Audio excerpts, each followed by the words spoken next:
Bienvenue sur Africa 24 au sommaire de ce QG News en Libye, démission du gouvernement provisoire, un événement qui plonge davantage le pays dans l'impasse politique à l'heure où la situation sécuritaire n'a jamais été aussi inquiétante.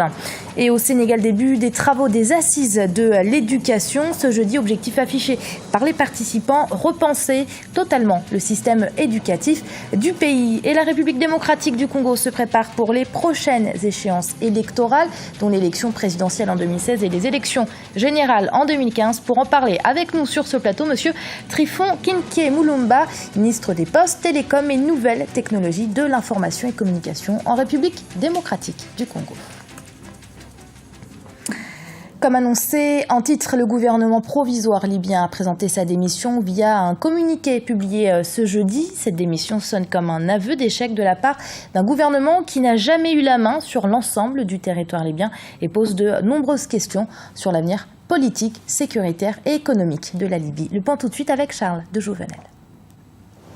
Le gouvernement provisoire libyen, dirigé par Abdallah Al-Thani, a présenté sa démission au Parlement élu selon un communiqué publié ce jeudi 28 août. Ce cabinet, qui pour des raisons de sécurité siégeait à Tobrouk, à 1600 km de Tripoli, n'avait pas d'autorité réelle sur le pays puisqu'il ne contrôlait qu'une petite partie du territoire dans l'est de la Libye. La démission du gouvernement provisoire libyen qui a été nommé juste en mars reflète une situation qui devient de plus en plus instable et vraiment dramatique, dans la mesure où maintenant il y a des guerres, il y a une vraie guerre civile dominée par les islamistes et puis ce qu'on appelle les libéraux et qui contrôlent maintenant une bonne partie de Tripoli.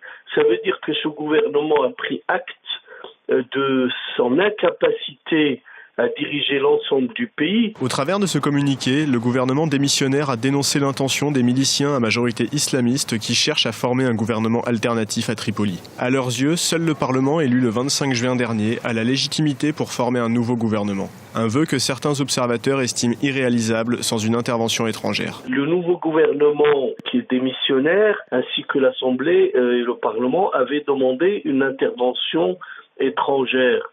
Moi, je pense que la Libye ne pourra s'en sortir que par une aide de l'Union africaine, avec comme ossature de cette intervention les pays voisins qui formeraient une armée sous le contrôle de l'Union africaine et la supervision de l'ONU, pour aider simplement à l'établissement d'un état de droit. Les milices qui tiennent actuellement une partie de Tripoli, dont son aéroport, ont annoncé une reprise des activités de l'Assemblée sortante, le Conseil général national, dont le mandat avait expiré avec l'élection du Parlement.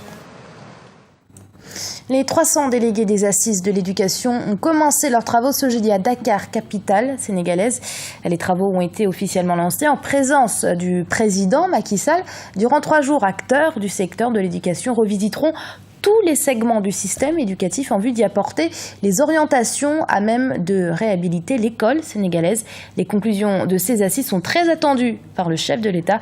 Il a en effet promis la tenue d'un conseil présidentiel pour mettre en application les recommandations qui auront été prises. Reportage de notre correspondant au Sénégal, Djibril Fofana.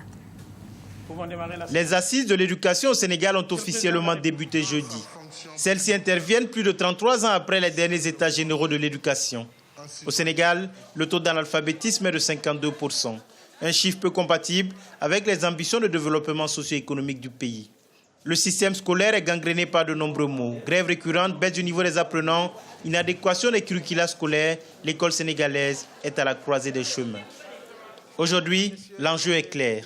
Il s'agit de redéfinir les contours de la nouvelle école sénégalaise, porteuse de créativité et de développement.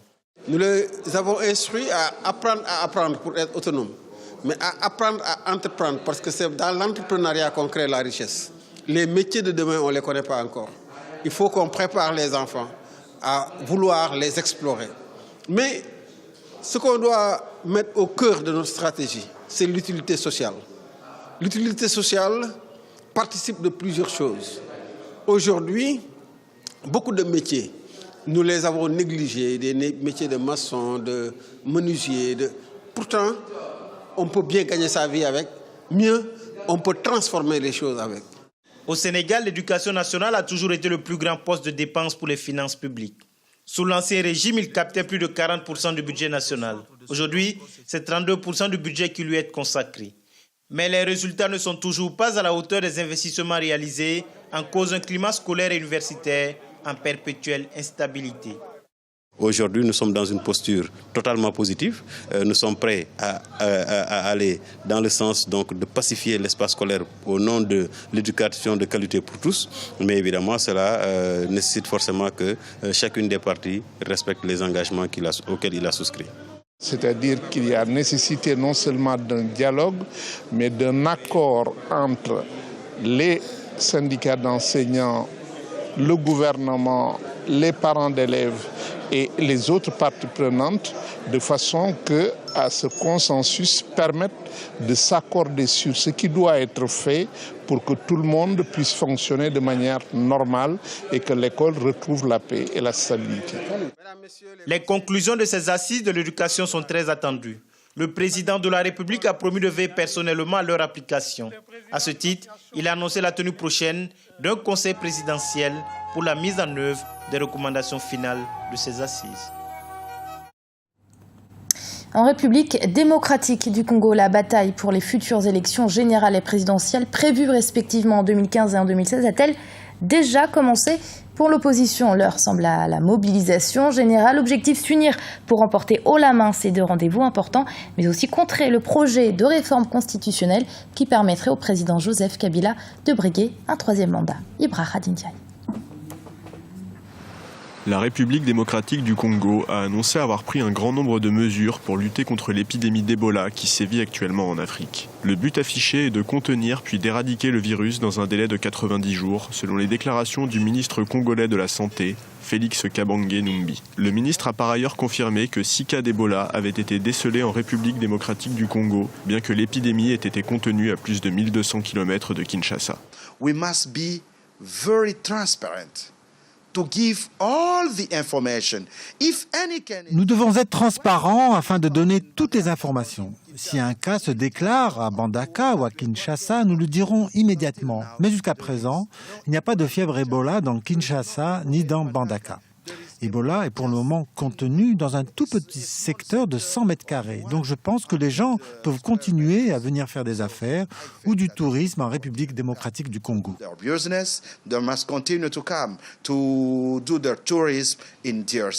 Selon l'Organisation mondiale de la santé, l'épidémie d'Ebola aurait déjà causé plus de 1400 victimes dans 4 pays d'Afrique de l'Ouest, la Guinée, le Libéria, la Sierra Leone et le Nigeria. Face à l'urgence de la situation, M. Numbi a ajouté que le secteur de Gera, touché par Ebola, avait été mis en quarantaine. Plus encore, les services sanitaires de la région ont été renforcés. Nous avons distribué des médicaments et déclaré la gratuité des soins dans la région de Gera. Comme vous pouvez le voir, nous avons pris de nombreuses mesures, car le président Kabila a déclaré que cette épidémie doit être contenue dans cette région. Nous devons donc faire tout notre possible pour l'arrêter. La République démocratique du Congo, où le virus Ebola avait été identifié pour la première fois en 1976, a donc affirmé par la voix de son gouvernement sa volonté d'éradiquer une fois de plus le virus de son territoire. Pour ce faire, il s'est accordé un délai de 3 mois. Monsieur Trifon Kinké Moulumba, bienvenue sur Africa 24. Merci, madame. Alors, vous êtes ministre des Postes, Télécoms et Nouvelles Technologies de l'Information et Communication en République démocratique du Congo. Alors, comme nous venons de voir, l'opposition s'oppose à un troisième mandat en faveur du président Joseph Kabila. Un troisième mandat permis uniquement si la Constitution est révisée. Où en est ce projet de réforme constitutionnelle? D'abord, c'est pas tout à fait exact ce que vous dites. C'est une partie, peut-être non représentative de l'opposition, qui dit ce que vous dites. Enfin, qui s'oppose, une partie de l'opposition qui s'oppose. Voilà, absolument. Une partie, pas représentative, j'insiste. Et le projet où on en est, écoutez, au niveau de la majorité, nous n'avons même pas encore délibéré sur la question. Nous attendons que la question vienne sur la table pour qu'on en parle. Mais le problème qui m'amène ici, c'est ces sentiments de révolte que nous avons, nous, la majorité des Congolais, face à un déluge de mensonges qui s'abat sur notre pays et sur le président Kabila. Vous savez, madame, chaque jour qui passe, le Congo change. Il y a des Congolais qui viennent au Congo après avoir passé une quarantaine d'années à l'étranger et qui voient les réalisations du président Kabila et qui témoignent. Et il y a chaque jour des réalisations importantes, il y a chaque jour une économie qui bouge. Aujourd'hui, on est à un taux de croissance proche de 2 chiffres. C'est important. Et face à ça, il y a du mensonge. C'est vrai que ce mensonge, on le sent souvent à l'étranger, alimenté par les réseaux sociaux. Il va falloir peut-être à notre niveau pouvoir mieux communiquer. Mais il est un fait qu'on ne peut pas laisser passer ça. Donc nous avons voulu témoigner de ce qui se passe dans notre pays. Voilà le but de cette association que nous sommes venus annoncer. D'accord, ici. donc l'association Kabila désire. Alors justement, vous parlez des Congolais de l'étranger. La diaspora congolaise peut-elle jouer un rôle important pour les prochaines échéances électorales? Mais écoutez, ça dépend de ce qui sera décidé par le Parlement. Mais la diaspora joue en principe un rôle important. Ne serait-ce que chaque jour, elle participe avec ses moyens qu'elle a ici dans la réduction de la pauvreté dans notre pays. Nous devons, nous, en tant que gouvernement, être plus à l'écoute de cette diaspora. Aujourd'hui, avec les nouvelles technologies de l'information et de la communication, avec les réseaux sociaux, la diaspora participe au débat. Et souvent, cette diaspora n'est pas informée. Nous, en tant que gouvernement, nous avons obligation de lui apporter l'information.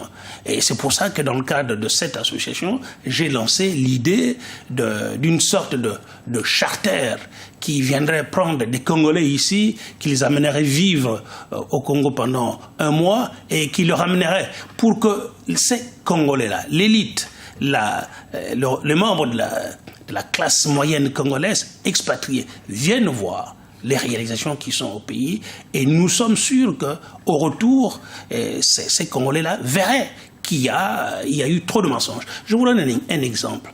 Le président Hollande, nous sommes en France, et avant la conférence sur la francophonie, avait une certaine idée du Congo. Mais une fois arrivé à Kinshasa, lors de la francophonie, eh bien, il a vu que ces pays n'étaient pas ce qui lui avait été présenté. Il est revenu. Au lendemain de ça, il a invité notre Premier ministre, il a invité le président de la République par 2 fois.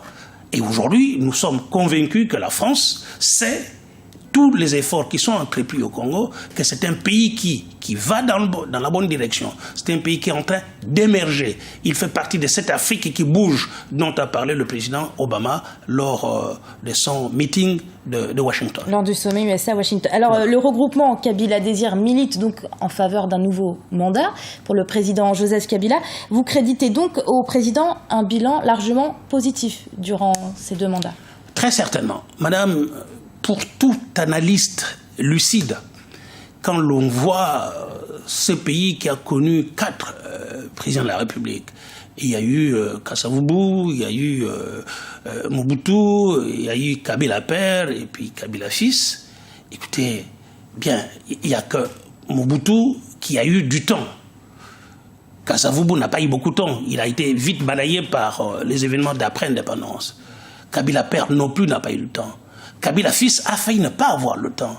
Parce qu'aussitôt qu'il a pris le pouvoir, eh bien, il s'est trouvé face à la guerre que lui avait léguée son père. Mais il a su gérer cette guerre. Il a sorti le pays de la guerre. Il a accepté un régime avec ses ennemis d'hier, les rebelles. Et aujourd'hui, malgré tout, cette situation de conflit, eh bien, il a pu conduire une économie qui bouge aujourd'hui, qui est citée en exemple.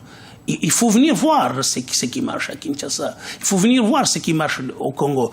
Et effectivement, nous pensons qu'il faut une communication qui montre ce que nous faisons. Et peut-être, nous sommes convaincus que cette communication d'hostilité que l'on voit à l'étranger va pouvoir reculer. Parce que le Congo n'est certainement pas ce qui est montré à l'étranger. Monsieur le ministre, merci d'avoir répondu à nos questions. Je vous remercie infiniment. Quant à vous, c'est la fin de ce journal. Merci de l'avoir suivi. Restez sur Africa 24. L'info continue.